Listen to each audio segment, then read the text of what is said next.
Bom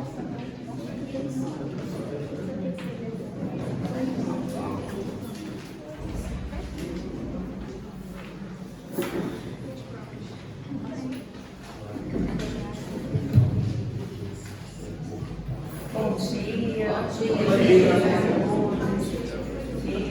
Pai do Céu nos ilumine mais esse dia. Estamos aqui com o coração de festa, né? Porque é sempre uma oportunidade maravilhosa de estarmos aqui. Somos uma grande família, né? E a gente se sente acolhido, muita vontade. Né? Aos internautas, muito bom dia. Vamos pedir aqui ao Gabriel que faça a nossa leitura, a nossa página, agradecendo a ele, agradecendo a todos.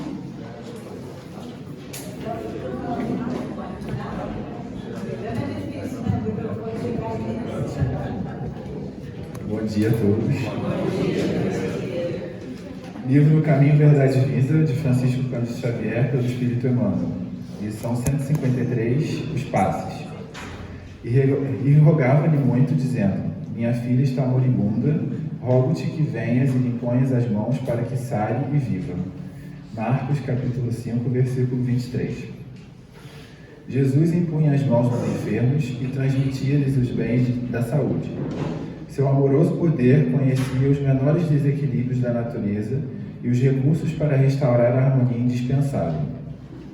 Nenhum ato do Divino Mestre é destituído de significação. Reconhecendo essa verdade, os apóstolos passaram a impor as mãos fraternas em nome do Senhor e tornavam-se instrumentos da divina misericórdia. Atualmente, no cristianismo redivivo, temos de novo o movimento socorrista do plano invisível através da imposição das mãos. Os passes, como transfusões de forças psíquicas, em que preciosas energias espirituais fluem dos mensageiros do Cristo para os doadores e beneficiários, representam a continuidade do esforço do Mestre para atenuar os sofrimentos do mundo. Seria audácia por parte dos discípulos novos a expectativa de resultados tão sublimes quanto os obtidos por Jesus junto aos paralíticos, perturbados e agonizantes. O Mestre sabe, enquanto nós outros estamos aprendendo a conhecer. É necessário, contudo, não desprezar a lição, continuando por nossa vez a obra de amor através das mãos fraternas. Onde exista sincera atitude mental no bem, pode estender-se o serviço providencial de Jesus.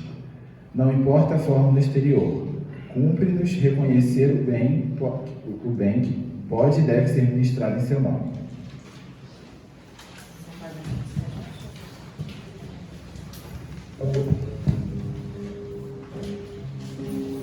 Deus, nosso Pai, Jesus, nosso irmão de todas as horas, agradecemos por mais essa oportunidade de estarmos aqui reunidos em seu nome para aprender um pouco mais da doutrina. Que essa manhã seja iluminada e que todos os ensinamentos que iremos receber aqui hoje possam ser levados para as nossas vidas, para a nossa rotina. Que os espíritos amigos dessa casa estejam junto ao nosso irmão Gustavo, inspirando, para que nós tenhamos uma palestra maravilhosa, como sempre. Que assim seja, graças a Deus.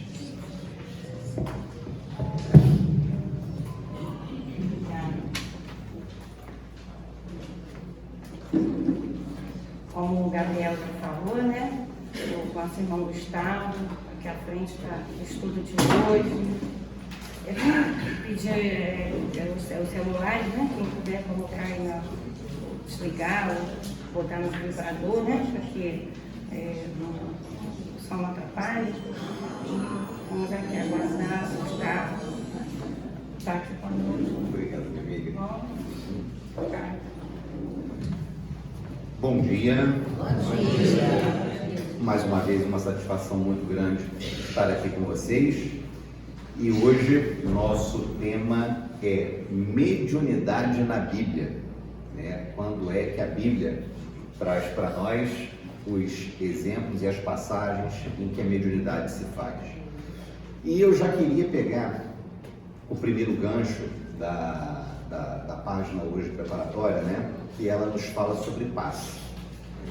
Eu tenho o maior respeito sobre todo e qualquer tipo de mediunidade, acredito piamente que cada um de nós é médium da sua forma ou do seu jeito, né? Mas cada um de nós, em especial nós que tivemos aqui essa benesse de conhecer um pouco da doutrina espírita, estudar a doutrina espírita, cada um de nós está aqui por um compromisso e por uma missão. É claro que nós sabemos que estamos nesta encarnação porque estamos sujeitos a expiações, ou seja, aquilo que nós trouxemos da nossa vida anterior, né? Ou mesmo desta vida que é necessário resgatar. Cada um de nós está aqui para se submeter a provas, para que possamos galgar cada vez mais os degraus da evolução, né? Precisamos das provas, por isso precisamos nos submeter às provas para que os nossos espíritos se mostrem preparados para os desafios da vida eterna. Mas nós também estamos aqui no exercício de missão. Cada um de nós, por mais o mínimo que possa se considerar, e a humildade, ela nunca será um defeito, a humildade, ela sempre será uma virtude, né? Mas por mais que tenhamos humildade de nos reconhecermos pequenos dentro desse universo infinito e dentro dessa terra de tantas possibilidades materiais e espirituais, fato é que, querendo ou não, cada um de nós veio desempenhar uma missão nesse planeta. Alguns a missão de serem pais, alguns a missão de serem educadores, mas em cada lugar que fomos colocados, no nosso lar conjugal, no nosso trabalho, na nossa vizinhança, na casa espírita, temos uma missão a desempenhar. E nós, que escolhemos a doutrina espírita para direcionar as nossas encarnações, uma das grandes missões que nós temos a desempenhar é a missão da mediunidade, tá? E muitos entendem, né, a mediunidade como uma coisa mística, como uma coisa maravilhosa, como uma coisa extraordinária. É claro que ela é maravilhosa porque nos permite alcançar degraus maiores na evolução, que é o fim de nós mesmos, né? É claro que ela é extraordinária porque ela faz a interligação do plano físico com o plano espiritual. E uma vez que nós estamos dentro das escalas planetárias, no segundo grau evolutivo, que é o mundo de expiações e provas, o exercício da mediunidade, né, o conhecimento do mundo espiritual, até por conta do nosso grande grau de materialidade, o conhecimento da vida espiritual ainda é um mistério para a gente, né? Muitos de nós, eu acho que todos nós nos fazemos essa pergunta, embora estejamos estudando a doutrina espírita, conheçamos o livro dos espíritos, o livro dos médiuns, o Evangelho segundo o Espiritismo, a Gênese, céu e inferno. Então, todos esses apanhados filosóficos e científicos em relação ao que seja a nossa vida, onde estamos, de onde viemos e para onde vamos, eu acredito que cada um de nós, ainda nessa escala planetária onde nós estamos, nos perguntamos, gente, um dia eu vou morrer. O que vai acontecer comigo? Será que eu vou para nosso lar? Será que eu vou para alguma outra colônia menos desenvolvida do que nosso lar? Uma colônia verdadeiramente umbralina? Será que eu vou ceder tanto aos encantos da materialidade que vou dificultar o meu desligamento do corpo material para que eu possa alcançar na plenitude a vida espiritual? Nós que somos estudiosos da doutrina espírita, com absoluta certeza, cada um de nós tem essa dúvida. O que será de mim quando da minha passagem do plano físico para o plano espiritual? Mas a nós que estudamos, que tentamos compreender a doutrina espírita, nós já sabemos que a vida espiritual é a nossa vida verdadeira. Que esta vida que nós estamos aqui, num corpo de carne, onde passamos frustrações, onde passamos necessidades materiais, onde passamos pelo ressentimento humano, pela incompreensão, pelas perdas, onde nós aqui estamos acometidos de moléstias físicas, algumas incuráveis como o câncer, moléstias da alma, como por exemplo a depressão, que promete ser a grande moléstia do nosso século. Quantas pessoas não estão deprimidas? Nós, que sabemos que temos uma vida eterna, também sabemos que estamos passando momentaneamente por um plano físico. E que este plano físico é uma escola para nós. Necessitamos dessa escola para a nossa evolução. E que coisa mais bonita do que nós, que entendemos e estamos tentando estudar e compreender a doutrina espírita, que coisa maravilhosa é essa que nos deu a possibilidade do exercício da mediunidade, que é fazer a inter-relação entre o plano espiritual, que é a nossa casa verdadeira, e o plano físico, que é a nossa casa momentânea. E cada um de nós, meus amigos, aqueles que estão aqui há muitos anos, como por exemplo eu, que já vou fazer 40 anos que conheço a doutrina espírita, como poucos de vocês que estão aqui talvez pela primeira vez, cada um de vocês que é direcionado aqui tem, acreditem em mim, como finalidade e como possibilidade de exercício de uma missão, a realização da mediunidade.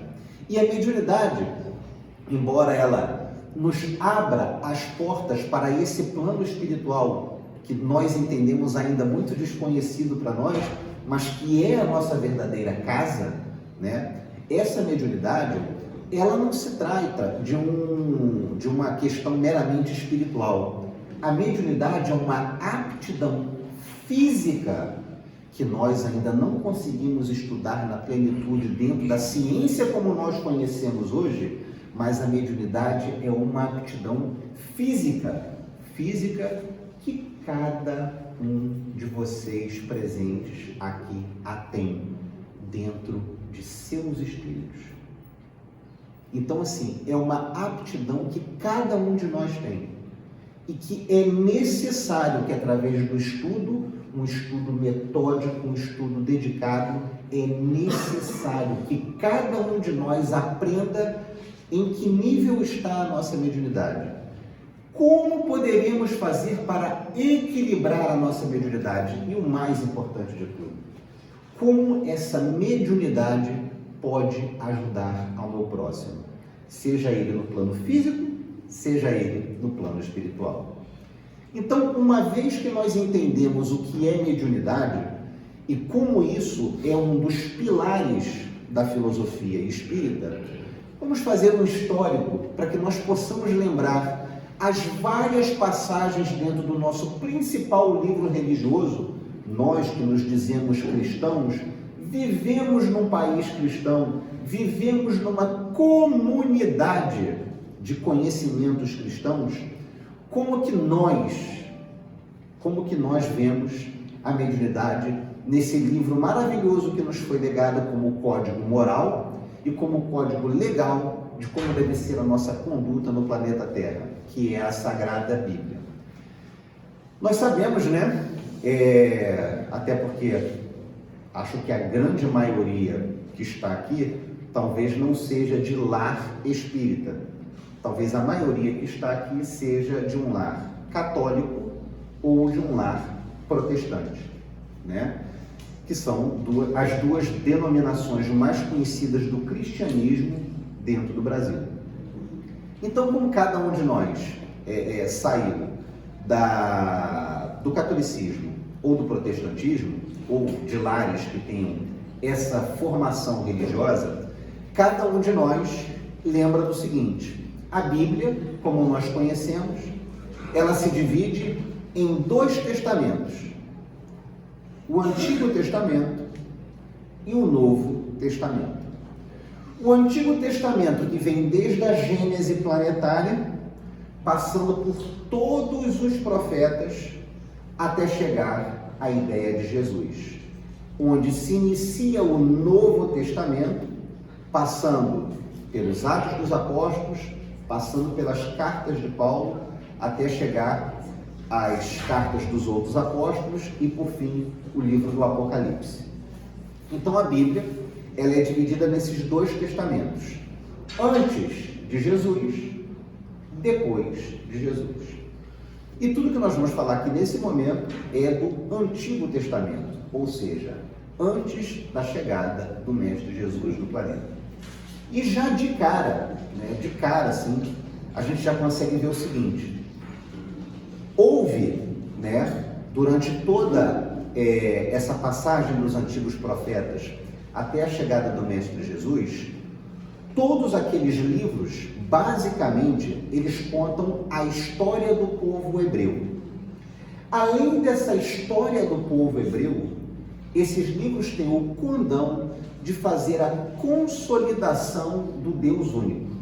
Quem já leu, por exemplo, o livro A Caminho da Luz, de Francisco Cândido Xavier, vai lembrar o seguinte: no livro A Caminho da Luz, ele fala sobre várias das comunidades que vieram habitar o nosso planeta, dentre as quais, e as mais pujantes, que deixaram maiores conceitos do ponto de vista religioso em sua passagem pelo planeta, a filosofia egípcia, que todo mundo sabe que era politeísta, ou seja, não tinha um Deus único, mas vários deuses, como Ísis, como Osíris, como Onassis, eu acho outro, que é o, mas não importa. Mas assim, eram várias denominações deísticas, que havia dentro da filosofia egípcia. Outro grande foco, de entendimento religioso foi a filosofia indiana, a filosofia hindu, que tinha as ideias de Brahma, de Shiva e de Vishnu na sua passagem aqui dos grandes profetas do hinduísmo, que deixaram essa ideia também politeísta, não havia uma ideia monoteísta de um Deus único, E durante muito tempo, durante muitos séculos, a expressão cultural e religiosa nos levava a entender que havia uma pluralidade de deuses, Isso foi levado também para o paganismo grego, como também para o paganismo romano, onde nós tínhamos várias entidades divinais que comandavam vários dos aspectos da natureza como nós conhecíamos. E se nós formos, por exemplo, nos índios, nos indígenas que habitaram o Brasil, habitaram a América, habitaram outros continentes, aquela filosofia inicial, nós tínhamos a ideia de que havia um Deus Sol, um Deus Lua, um Deus da fecundidade da natureza, um Deus da chuva, Então, assim, sempre se teve uma ideia politeísta, porque sempre confundimos a ideia de expressão da divindade com a expressão dos fenômenos naturais. Quando que isso começou a mudar? Exatamente há 6.000 anos atrás, onde chega até nós uma pleiade de espíritos que vai formar uma comunidade específica. E é justamente essa comunidade que tem a sua história contada na Bíblia como nós conhecemos. É o povo hebreu, que desde sempre, e com a maior sinceridade do mundo, só a inspiração divina, só a inspiração do Mestre Jesus, que presidiu a formação do nosso planeta, presidiu a formação das nossas comunidades de pessoas, de indivíduos, somente a ideia desse governador planetário que indicou uma turma de pessoas específica para que trouxesse para nós essa ideia do Deus único. E é justamente o povo hebreu que é o povo escolhido para trazer ao planeta Terra a ideia do Deus único. E isso advém desde os primeiros livros da Bíblia. Se nós falarmos da Gênese planetária, do Pentateuco mosaico, que se inicia com a Gênese planetária, A primeira ideia que nós temos é da existência de um Deus que cria todas as coisas. Então, aí se inicia, né? Moisés condensa isso dentro de 5 livros, a ideia daquele povo hebreu, que dá a Moisés a primazia de escrever no Antigo Testamento a sua história. Moisés toma para si o dever de escrever a história do povo hebreu. E ele já inicia com a ideia do Deus único, já inicia com a ideia da Gênesis. Mas aí nós pensamos o seguinte, gente, Moisés, vocês vão lembrar da história dele, Moisés era de família hebraica, né? A família dele era hebraica. Mas por força de um decreto, né, do faraó, apontando de que todas as crianças judias, né, hebraicas, deveriam ser eliminadas, a mãe de Moisés resolve colocar ele num cesto, botar ele num rio, e ele é encontrado por uma família egípcia que vem a criá-lo. Ele é criado, e por ironia do destino, a própria família do faraó. Então Moisés é criado dentro do berço de comando da comunidade egípcia. E Moisés, por força da sua própria capacidade espiritual, da sua capacidade moral e da sua capacidade de inteligência, ele acaba adquirindo a confiança e sendo, né, um dos membros daquela corte egípcia que era quem comandava a sociedade à época. E Moisés tinha uma outra qualidade, além das suas qualidades de inteligência, além das suas qualidades de sagacidade, Moisés tinha uma outra qualidade, que era a qualidade mediúnica. Então, assim, Moisés, embora vivesse dentro do berço egípcio, ele era um sujeito inquieto. E por várias passagens da sua vida, ele é levado a, por um motivo que ele não sabe qual é, a se apiedar daquele povo hebreu que vivia cativo e escravo no Egito há já 400 anos. E através da sua capacidade mediúnica, ou seja, ouvindo todos os espíritos que comandam, né, e comandavam já naquela época todos os acontecimentos que deveriam passar no nosso orbe planetário, Moisés é inspirado a libertar o povo hebreu. E ele conduz o povo hebreu desde o cativeiro até a terra prometida. E várias são as expressões mediúnicas que Moisés traz nas suas passagens do Antigo Testamento, né? Desde a sua mediunidade de, por exemplo, fazer aquilo que se entendia por magia, né, dentro daquele tempo, alterar a composição molecular de alguma coisa, como, por exemplo, ao tirar água da pedra. Moisés também tinha uma capacidade muito grande de entendimento do plano espiritual. E por ter essa capacidade de entender o plano espiritual, Moisés, através daquela primeira ideia de que temos de psicografia, vai ao Monte Sinai e recebe dos missionários do Cristo, tá? Até porque Kardec fala muito bem na Gênesis, alguém da envergadura moral de Moisés, e ele possuía uma envergadura moral, poderia fazer grandes feitos, mas mesmo com toda a sua envergadura moral, mesmo com toda a sua mediunidade, Moisés não teria, não teve e não tinha como conversar diretamente com Deus. Muito provavelmente, talvez ele não tivesse condições de conversar sequer diretamente com Jesus. Então, se entende, dentro da filosofia espírita, que os 10 mandamentos, por exemplo, não são legados pelo próprio Deus a Moisés, sequer lhes são legados pelo próprio Jesus, mas sim pela pleiade de espíritos que compõem essa esfera onde o Mestre Jesus atua aqui na Terra.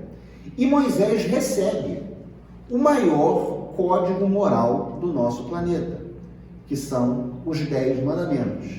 Não por outro motivo, toda a nossa base religiosa, toda a nossa base legislativa e toda a nossa base moral advém dos 10 mandamentos. E Moisés, ele tem a missão de trazer para nós a lei. E é através das suas qualidades mediúnicas que ele deixa a lei para nós. A lei como nós conhecemos. Lei essa que seria alterada depois de muitos anos pelo Mestre Jesus, que traria para nós o conceito de amor, que complementaria a lei mosaica. Mas fato é que Moisés deixa para nós essa obra chamada Os 10 Mandamentos por força da sua capacidade mediúnica. E não só Moisés. Se nós tivermos a passagem, por exemplo, do profeta Abraão, quantas vezes na Bíblia o profeta Abraão se diz conversar diretamente com Deus, a ponto de Deus tentá-lo a, por exemplo, tirar a vida do seu próprio filho Isaque. De fato, entendemos também que Abraão não conseguia falar diretamente com Deus. Provavelmente falasse com alguém da esfera, de espíritos que acompanhavam Jesus, ou, dependendo da sua nobreza espiritual, pudesse ele falar diretamente com o próprio Jesus. Mas falar diretamente com Deus, sabemos que seria muito improvável que isso acontecesse. Passando por Abraão, chegamos a Noé. Noé, que também recebe do ponto de vista mediúnico a intuição de que a Terra seria atingida por um grande cataclismo de enchente, por força de tempestades enormes que se abateriam sobre o nosso planeta. Então, Noé também é avisado mediunicamente da existência desse cataclisma que aconteceu aqui no nosso planeta, que se reverteu na grande fase do dilúvio, como nós conhecemos, que certamente deve ter atingido somente uma região planetária, seria pouco provável que um grande dilúvio atingisse todo o orbe planetário como nós conhecemos, mas de fato há um dilúvio que atingiu aquela região e dizimou a vida naquele local. E Noé, ele é avisado do ponto de vista mediúnico.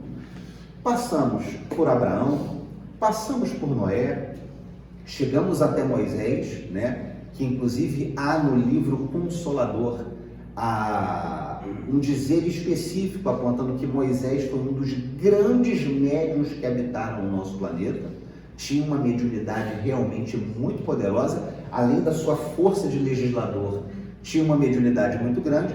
E aí nós chegamos aos profetas como nós conhecemos. E vamos lembrar o seguinte: quando nós tivemos dentro do povo hebreu o governo dos juízes, o povo hebreu se tornou um povo idólatra.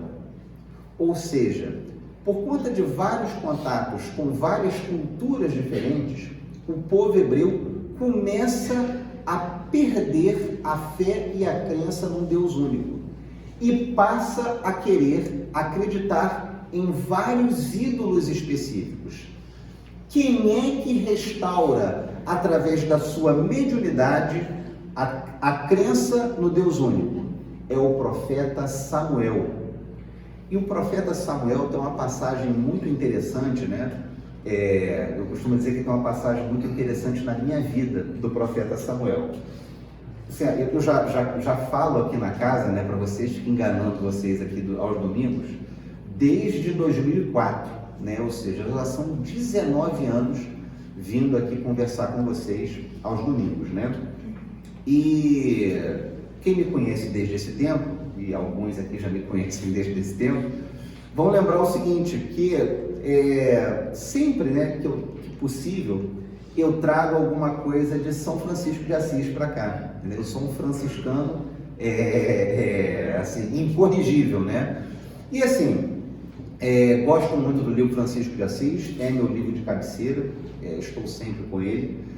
E um dos pontos, né, do livro Francisco de Assis é informar para nós que em uma das suas encarnações precedentes, como São Francisco de Assis, o espírito de São Francisco foi o espírito de São João Evangelista, né? Então, assim, está lá no livro Francisco de Assis que a encarnação anterior de São Francisco de Assis no nosso planeta é a encarnação de São João Evangelista, né? O conhecido teólogo, o discípulo amado de Jesus. E, assim, uma vez que eu sou um devoto, né, da história de São Francisco de Assis, gosto muito, tenho absoluta convicção de que não é o próprio São Francisco de Assis, claro, mas a sua equipe de franciscanos está sempre lá assistindo à minha casa. Então, toda vez que eu faço o culto lá, toda vez que eu faço a minha devoção diária, eu agradeço a presença dos nobres franciscanos que estão lá protegendo a minha casa e me protegendo o tempo todo, né? E eles protegem, tá? Quero dizer, deixar isso claro para vocês. Mas por força dessa ligação com São Francisco de Assis e com sua encarnação anterior, eu acabei colocando o nome do meu primeiro filho de João, né? E não é João Paulo, não é João Pedro, não é João, né? Então é João, justamente uma homenagem a esse espírito, né, que nos assiste, né? De longe, claro, uma vez que ainda não temos condições de chegar perto dele. Então, eu coloquei o nome do meu primeiro filho de João.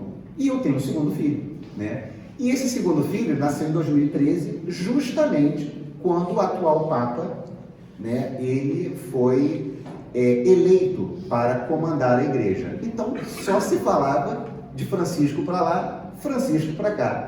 E eu falei para minha esposa, né, olha, o nome do segundo filho será Francisco. Aí ela, não gosta de Francisco, não quero Francisco, não vai ser Francisco. E seria menino, né, seria menino. Aí eu falei assim, pô, cara, já escolheu o nome do primeiro, né? Cara, deixa eu escolher do segundo, fazer o quê? Já fiquei assim triste, né? Eu queria que fosse Francisco, João primeiro, Francisco segundo, beleza, mas não é, também não dá pra gente fazer questão de tudo. E aí ela e o João escolheram o nome do meu segundo filho. E o nome do meu segundo filho, eu não sei se vocês sabem, é Samuel. Samuel é o nome do meu segundo filho. E beleza, Samuel tá aí, né? E muito bem, não consegui colocar um nome, na minha ideia ainda, franciscano no meu filho, ele ficou como Samuel. Lendo, não é um livro considerado espírita, tá? Mas é um livro que eu acho maravilhoso. É um livro mediúnico, embora não seja considerado um livro espírita, tá? E eu aconselho a leitura de todos para uma compreensão muito grande da missão de Jesus, desse Jesus histórico do nosso planeta. Estava eu lendo em 2014, mais ou menos, né?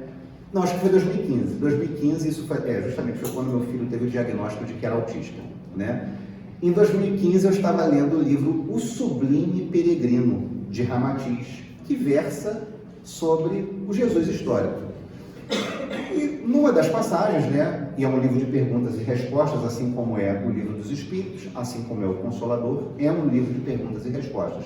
Perguntas sobre o Mestre Jesus, respostas sobre o Mestre Jesus. E numa dessas passagens se fala de João Evangelista. E aí se diz o seguinte, diz Ramatiz nesse livro, que o nosso querido irmão São Francisco de Assis, ou melhor, que o nosso querido irmão João Evangelista, que em encarnação posterior nos vem como São Francisco de Assis, e em encarnação anterior me vem como quem? Como o profeta Samuel. Ou seja, não adianta, a casa é franciscana e ninguém tira esse título de lá. O nosso filho se chama Samuel, embora eu não soubesse dessa história, vim a saber depois que Samuel é uma das encarnações antecedentes de Francisco de Assis e de João Evangelista, né? Então ficou todo mundo com o nome da turma dos franciscanos, não teve jeito lá em casa. Mas, fechando esse parênteses de descontração, fato é de que o profeta Samuel, através da sua mediunidade, ele restaura a ideia do Deus único dentro do povo hebreu. Um povo que vinha se tornando idólatra passa a ser um povo que mais uma vez tem como primazia a existência de um Deus único. E assim é através de Davi que lega para nós vários salmos, até de certo ponto de vista ufanistas, em relação à presença do Deus único e do comando do Deus único aqui na Terra. É assim também com os renomados profetas Isaías e Jeremias. Só que Isaías e Jeremias, além de trazer da sua força mediúnica de seus livros a ideia do Deus único, Jeremias e Isaías trazem uma premonição, fazem uma profecia muito importante. Chegará e virá a Israel, e fala-se em Israel, mas obviamente é a chegada daquele para o orbe planetário, a ideia de um Messias.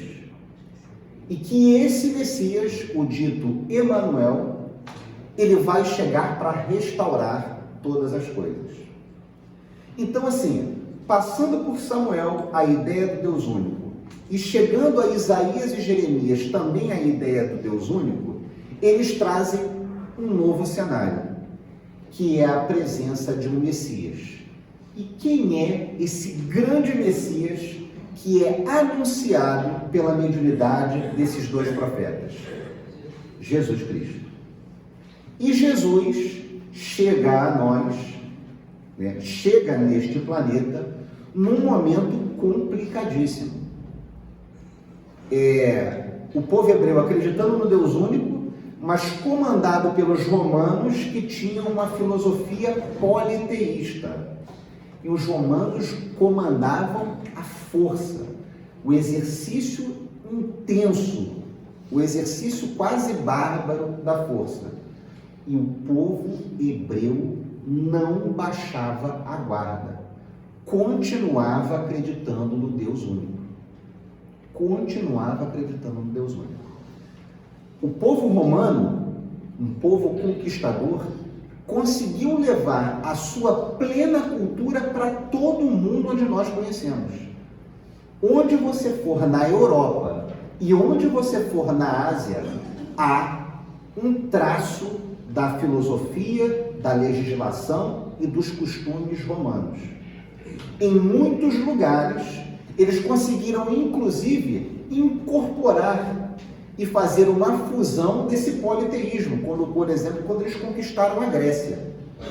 Eles fazem uma fusão dos deuses gregos com os deuses romanos, de tão poderosa que era essa nação a ponto de conquistar. Qual foi o único lugar onde eles não conseguiram impor o politeísmo? Onde eles não conseguiram impor a sua legislação? Onde não conseguiram impor a sua força? A Judéia. Não conseguiram de jeito nenhum.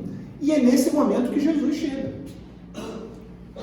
Uma Judéia conquistada pelos romanos, com uma ideia de olho por olho, dente por dente, trazida pela própria legislação hebraica, né? Mas ainda com essa ideia do Deus único.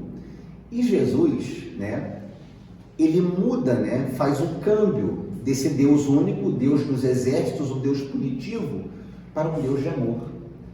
E essa é a grande ideia que Jesus deixa para nós, essa ideia do Deus de amor. Mas assim, uma coisa que a gente precisa deixar claro aqui, Jesus, que trouxe, consolidou a ideia de um Deus único de amor e de uma lei de amor, realizou vários prodígios no nosso planeta. Curou enfermos, segundo dizem, ressuscitou mortos, multiplicou pães e fez uma série dos ditos milagres dentro do nosso Evangelho. Mas uma coisa a gente precisa ter aqui. Se houve mediunidade da parte de Jesus, e Kardec diz isso muito bem na Gênese, se houve mediunidade de Jesus, essa mediunidade foi do próprio Deus, uma vez que Jesus só poderia ser médium de Deus. Uma vez que não existe no orbe planetário, ou vinculado ao nosso orbe planetário, nenhum espírito que tenha superioridade moral a Jesus. Logo, ele não exerceu faculdade mediúnica em relação a nenhum espírito. Se ele foi médium, só pode ter sido médium do próprio Deus.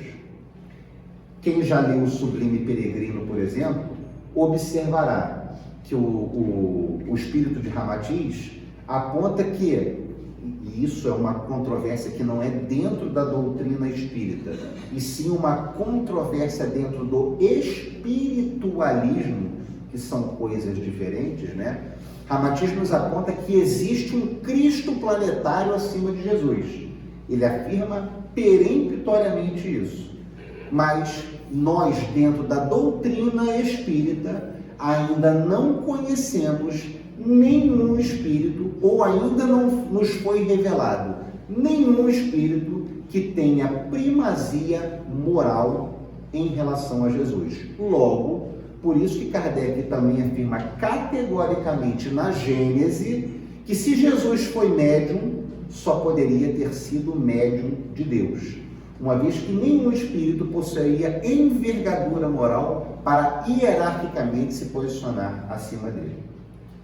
Ok isso? Tá? Então, assim, dentro da doutrina espírita, se Jesus é entendido como médium, só pode ser médium de Deus. E eu queria fechar, gente, iniciamos falando da missão da mediunidade, não foi isso? Passamos por Jesus e eu queria chegar agora ao Pentecostes.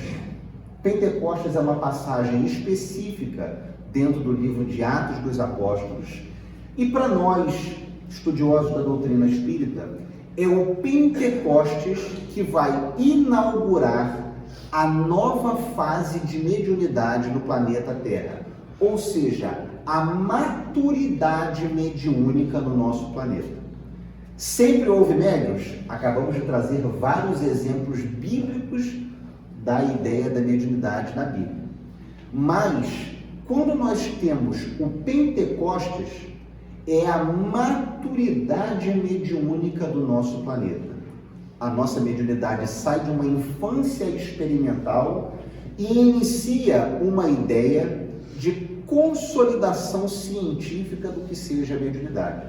Não por outro motivo, vários dos apóstolos de Jesus exerceram enormes faculdades mediúnicas, tá? Seja do ponto de vista da escrita, seja do ponto de vista da fala, seja da dita as línguas desconhecidas, que Fabiana trouxe muito bem aqui da última vez que esteve aqui no púlpito, falando sobre essas línguas que seriam as línguas dos anjos, né? A mediunidade cura,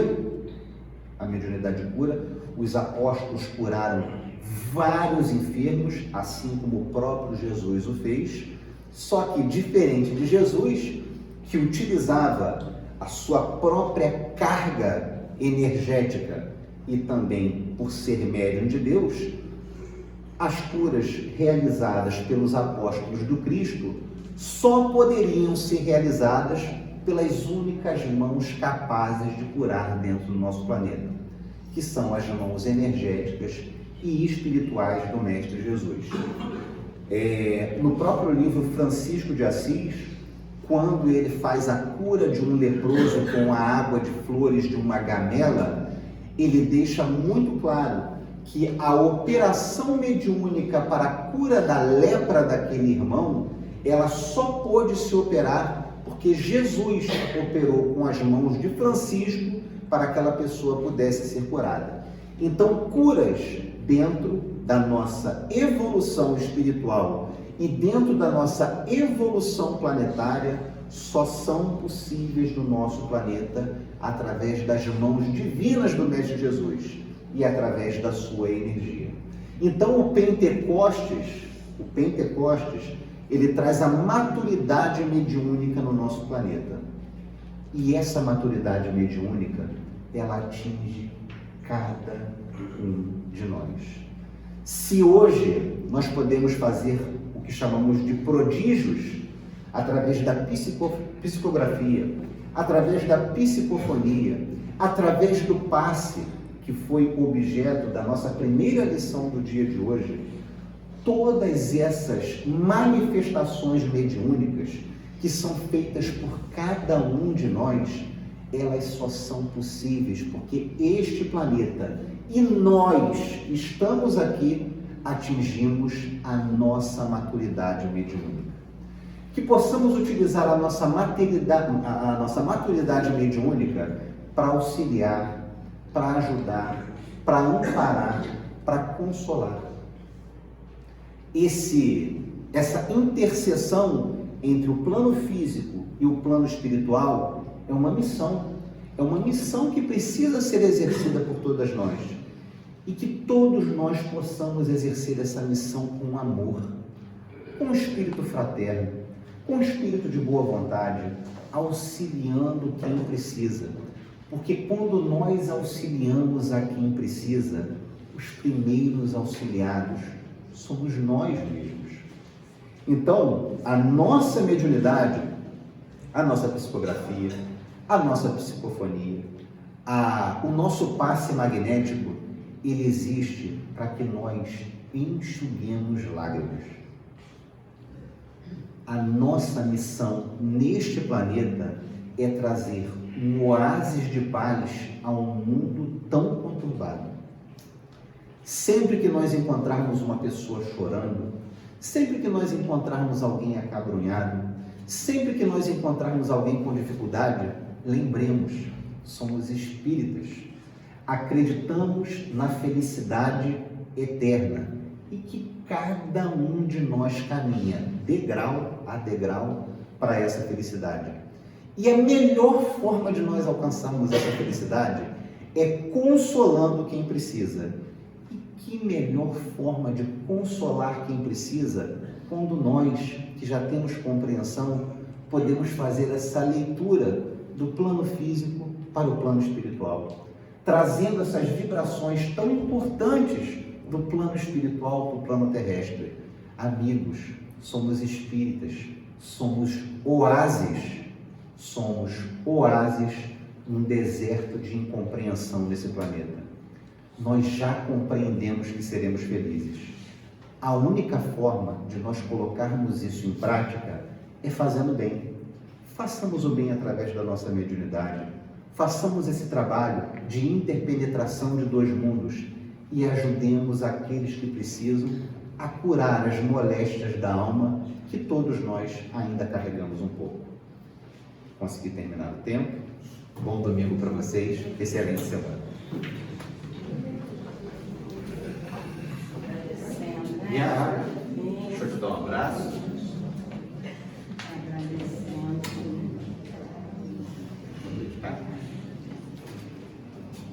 Então, agradecemos, né, ao Gustavo. Falar de Jesus, falar de mediunidade sem falar de Jesus não seria possível, né? E falar nesse mestre, não tem nada melhor, né? Para acalmar os nossos corações, para nos fortalecer, né? Tem alguém pela primeira vez aqui na nossa casa hoje? Sempre tem. Tem. Como é que é seu nome? Rosana. Rosana, seja bem-vinda. Se você precisar ou quiser conversar um pouquinho, tá? Tem a Gleice, tem a Rosângela, tá? Que podem conversar um pouquinho com você, tá bom? Mais alguém? Não. Daqui a pouquinho vai passar, né, o Diego, os recadinhos, a gente não precisa falar, né? Vai estar passando. Sim. Vem lá. Garota bonita. Bom dia, gente. Finalmente é o último domingo que eu perturbo vocês.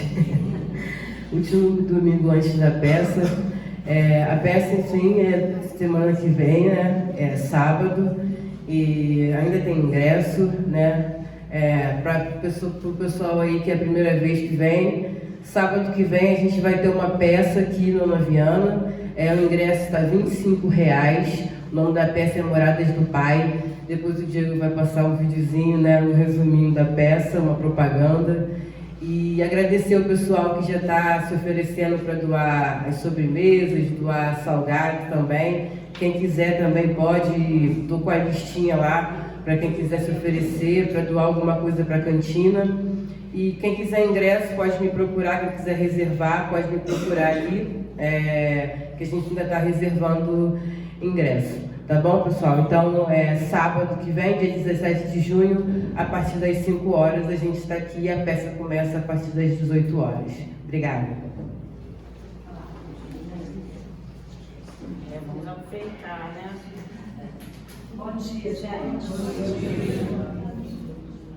Nós estamos aqui, apesar de passar ali, às vezes as pessoas ficam distraídas e não lembram, né?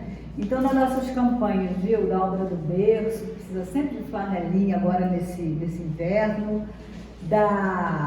do nossa caravana com irmãos em situação de rua às quartas-feiras, a gente precisa muito de ajuda, né, também. E as demais campanhas, a campanha do quilo, que a gente precisa muito que vocês ajudem também. E lembrar, né, a Rádio Rio de Janeiro, a nossa rádio querida, que está sempre precisando de ajuda também. Eu sei que os dias estão difíceis, mas se a gente botar um realzinho lá para a Rádio de Janeiro, no final do ano a gente já tem um bom dinheirinho lá, né? E pode ajudar a nossa rádio, porque R$1 já faz uma grande diferença. É uma rádio que propaga a doutrina espírita, nos ajuda, principalmente nós que podemos vir aqui à Casa Espírita, para a gente, talvez ela não seja nem tão importante. Mas vamos pensar na importância da rádio para aquele que não pode se deslocar do seu domicílio, pessoas que têm deficiência, que têm dificuldade para se deslocar, a rádio chega até as pessoas, chega para consolar, chega para levar os ensinos de Jesus, o amparo de Jesus para essas criaturas que sofrem tanto. E eu vou lembrar aqui, que às vezes eu esqueço de lembrar, que nós vamos fazer uma campanha aqui do cobertor e do agasalho para esses irmãos em situação de rua, porque os dias, né, tão frios, apesar do sol lindo aí fora, mas à noite fica frio, né?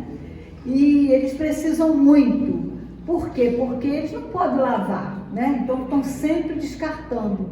Então quem quiser trazer um cobertor, um agasalho que às vezes tem em casa, ou alguma manta, alguma coisa que tem em casa mesmo usada, mas gente, traga um limpinho, viu? Por favor, porque tem chegado coisas aqui incríveis, viu? Muito sujos. Então vamos limpar, vamos pensar que nós estamos dando presente para alguém que a gente gosta muito. Então é assim que a gente tem que tratar as pessoas. Tratar os familiares como se fossem nossos amigos queridos, que às vezes a gente não trata, e tratar as pessoas em situação de rua como se fossem nossos irmãos verdadeiros, que são.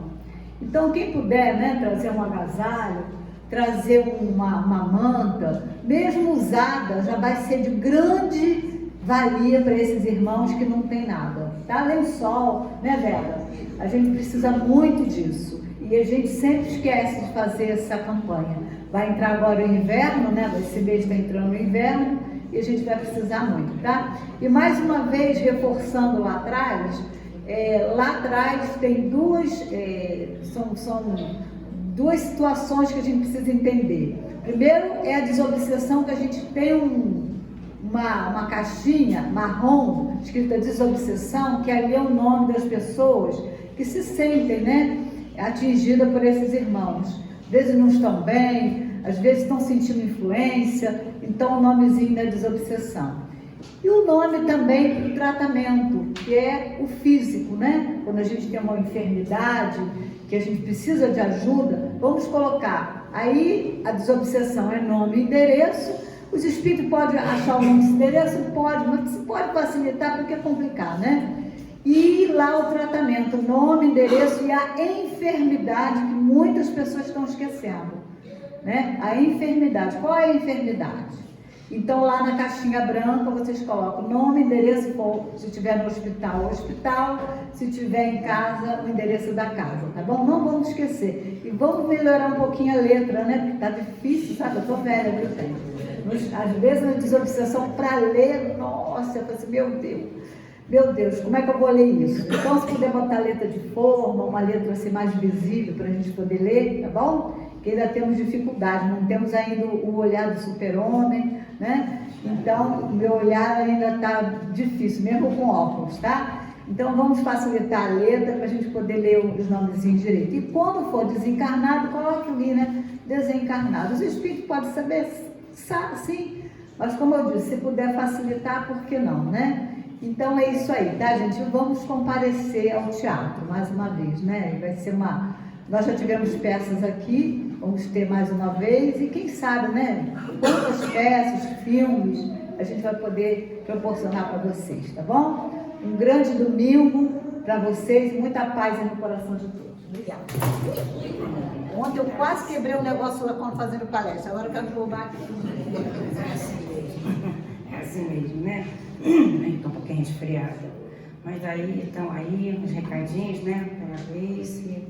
E vamos agradecendo, né? Mais esse domingo maravilhoso que o Criador nos proporcionou. Que possamos levar em nossos corações todo esse aprendizado. Hoje foi, né? É sempre, né? Mais falar em Jesus, mediunidade. É a responsabilidade, né? É aquilo que a gente tem que pensar para nós, é a responsabilidade, porque a mediunidade nada mais é que a responsabilidade que cada um de nós tem, né? Médium ostensivo ou não, mas cada um de nós traz um pouquinho da mediunidade e traz a responsabilidade. E essa responsabilidade é assumida lá do outro lado. Essa responsabilidade é assumida por Jesus. Então, a gente, né? Estamos ainda caminhando com muita dificuldade, com muita mesmo, inerente a todos nós, mas que a gente possa estar sempre, aquela luzinha vermelha, né, acendendo sempre nas nossas mentes. E quando a gente aqui, nós que fazemos parte da doutrina espírita, ainda temos todo esse conhecimento, temos onde buscar o conhecimento, né? Isso é muito bom para cada um de nós. Vamos passar para o passe, né, Gleice? Podemos passar para o passe, agradecendo ao mestre. Vamos antes fazer a nossa prece de encerramento, agradecendo esse dia de hoje, pedindo por aqueles que não puderam estar aqui por alguma razão. Mestre Jesus, nosso Pai maior, nosso Criador, Mãe Santíssima, amigos queridos, dirigentes dessa casa, estamos aqui nesse domingo, mais uma vez muito agradecidos. Agradecidos pela oportunidade, Senhor, de trabalho, de estudo, de aprendizado. Pedimos, Jesus, por todos aqueles que se encontram nos leitos de dor, nos hospitais de emergência, de referência, tantos lugares onde a dor, o sofrimento campeia de maneira dura, a dor física ainda é muito difícil para cada um de nós. Pedimos que os nossos médicos amigos assistam sempre a cada um. Pedimos por todos os nossos familiares, por cada um de nós que aqui se encontra. Pedimos por aqueles que já se encontram do outro lado da vida, aqueles que estão chegando, aqueles que se encontram em áreas umbralinas, os suicidas, enfim, mestre, todos nós aqui ou no plano da terra ou no plano espiritual, todos vivos, seus filhos, buscando sempre o seu amparo, a sua luz e a sua proteção. Que possamos ter um dia domingo de paz, de alegria e sempre de trabalho, porque o trabalho é o que sempre nos dignifica. Agradecemos mais uma vez, Senhor. Fique conosco, agora e sempre. Que assim seja, graças a Deus.